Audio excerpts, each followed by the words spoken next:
Hey guys, welcome back to another video. I think we need to have a talk. So you know about this chip shortage, right? This semiconductor crisis which has been going on since the pandemic. Well, it's slammed the auto sector, right? It's reduced output of vehicles by millions and slashed billions off of revenue. In fact, consulting firm Alex Partners have estimated it could cost 210 billion by the end of the year to the auto companies.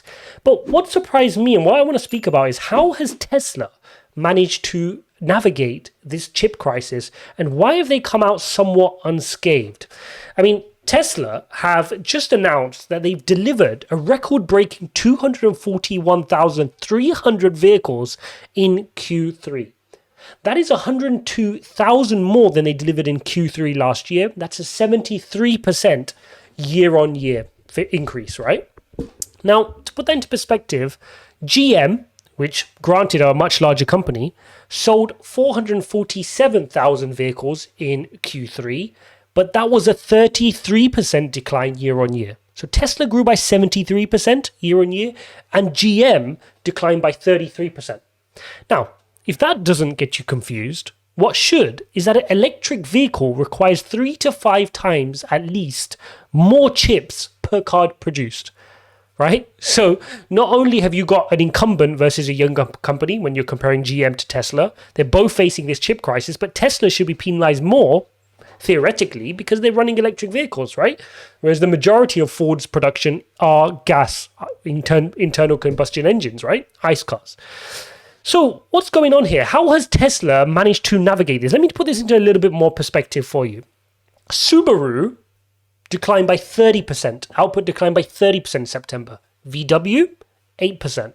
Audi, 14%. Hyundai, slightly down year on year. And Nissan, down in Q3 by 10%.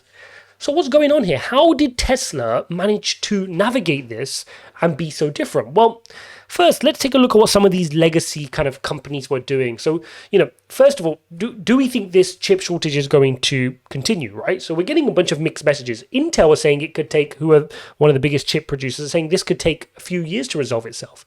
Elon Musk has recently said it could be short-lived. Ford CEO Jim Farley is saying we're through the worst of it and its situation is starting to get better. But we've heard this rhetoric before. How do we know?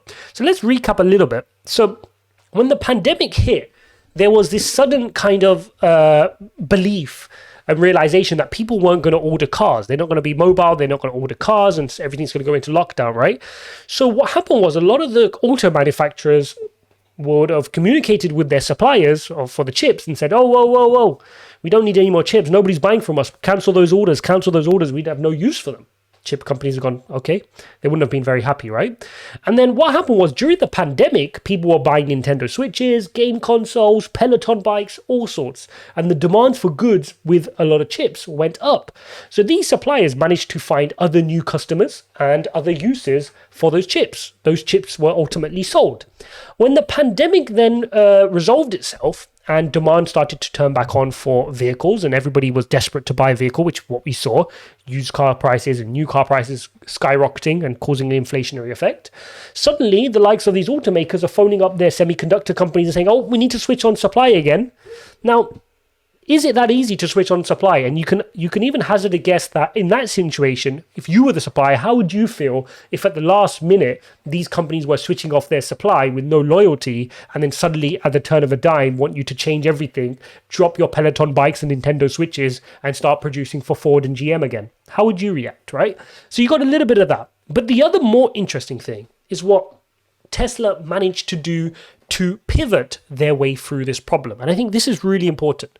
So if you're a legacy manufacturer, how they were reacting to this, and I've got some quotes here from Ford CEO, their strategy was to secure backups, he said. So backup stocks of chips. He wanted to sign direct contracts with semiconductor companies, and they wanted to design some vehicles with less chips, but I don't think he has managed to do that. Now, what Tesla had decided to do was they said, hang on a second, we are agnostic, right? We don't need to buy the exact same chip every time. We can be a bit more innovative. So what he did was he said, we've ordered chips from different suppliers and rewrote code on the fly. So they used different microcontrollers and they were able to rewrite the firmware on the fly. And this just goes to show their tech prowess and how they're running themselves as a startup, even though they're a massive company with a massive market cap right now. And companies like Ford and GM cannot react to this, and they cannot do what Elon Musk and the team at Tesla are doing. You know, a legacy automaker goes, where's my parts? Bring it just in time inventory, right? Bring it in and we build the vehicle, we sell the vehicle, right? Tesla is bringing a technological approach to this. So they were able to think outside the box and say, hang on, this is a hardware restraint which can be solved with technical prowess. And so he got whichever chips he could get, and they reprogrammed the firmware, which meant they can continue to ship vehicles. And that's why we have a record up 73% on the same quarter last year. That is phenomenal from Tesla in a market where people were expecting a slightly weaker figure, well, a much weaker figure, right? They would have been happy if they just broke even on the same quarter last year, really. So, you know, that puts into perspective the mindset of an incumbent like GM and a Ford or even Hyundai, VW, Audi, where if there's a hardware constraint, they face that hardware constraint. We can't do anything. We have to close factories. We have to send people home. We have to see if we can redesign the car from a hardware perspective of can it take less chips. But Elon Musk had bought, you know, obviously the technical prowess that his team has in terms of software and coding, because they're always coding for their infotainment system, for over-the-air updates, for their full self-driving. They've got the prowess to, you know, at the dime, change their code base, change their firmwares, and use what they have to get the cars out and fulfill those deliveries. And I think this is what has managed to help them deliver a groundbreaking record figure of 241,000 cars in Q3, which puts them on a run rate for 1 million cars a year. That is phenomenal. They're half the capacity now of GM, which has been around for such a long time, and they're just producing, you know, your standard ICE cars. So this is really interesting, and definitely gets you thinking around kind of, you know, which company do you think is going to survive? If this chip crisis was to, you know, be around for another 2-3 years, some say it may resolve itself very shortly, but if it is, then, you know, who's going to survive the best? Somebody who can adapt and be a bit more, you know, able to pivot like a startup, or somebody who's a bit more stuck in their ways and has traditional thinking, right? You can't grow that muscle overnight. That entrepreneurial code base, the software-driven company that Tesla is, GM and Ford cannot grow that overnight. They can produce electrical vehicle overnight. That's fine. Build a couple of electrical vehicles. Build 5, 10%, 15% of your deliveries. Make them electrical, right? That's fine.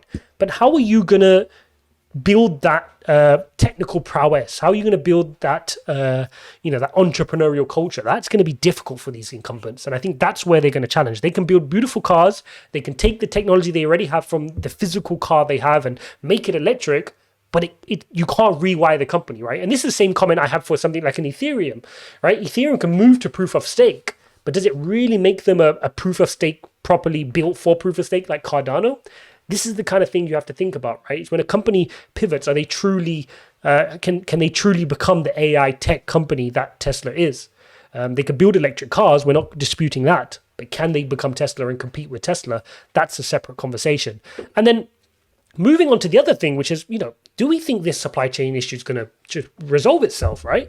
So some people will say, look, yeah, it's going to, you know, it'll resolve itself. It's getting there. We're fine. Supply has turned on now. We've got new factories in Taiwan and Korea, but, you know, therefore we're going to be fine. Well, the worrying thing here is the 400 billion being invested in semiconductors right now. A lot of that is going to be built into new style chips, whereas cars require older, unreliable microcontrollers, right, which are used for airbags, used for some of the engines, etc. And there's no incentives for these semiconductor companies to be building these microcontrollers. They want to build newer style chips, right? And we know that there are more and more products out there on the market today, more so than ever, that require chips. The demand for them have gone up. You know, the PS5 is out. There's various game consoles, your Peloton bikes, every Internet of Things is expanding. More and more demand for these chips. And ultimately, these semiconductor companies will want to build chips where they are reliable, have high margins, and there's the incentive for them to do so. And it appears there's no incentives for them to create these older microcontrollers. And I think that is going to mean that this, even though the global semiconductor crisis can resolve itself because it can increase output, the issue of microcontrollers for car companies could be around for a bit longer. And that's where Tesla's ability to pivot and be entrepreneurial will stand them in good stead. Right. So there you go, guys. If you'd like my perspective on what's happening with Tesla and how they've managed to navigate this chip crisis, despite other companies falling drastically, the likes of VW, Audi, Hyundai, Subaru, GM, Ford, they've all struggled. And yet Tesla has managed to deliver a record-breaking 241,000 vehicles. If you like this type of content, then please don't forget to hit the like button and subscribe. And I will see you in the next one.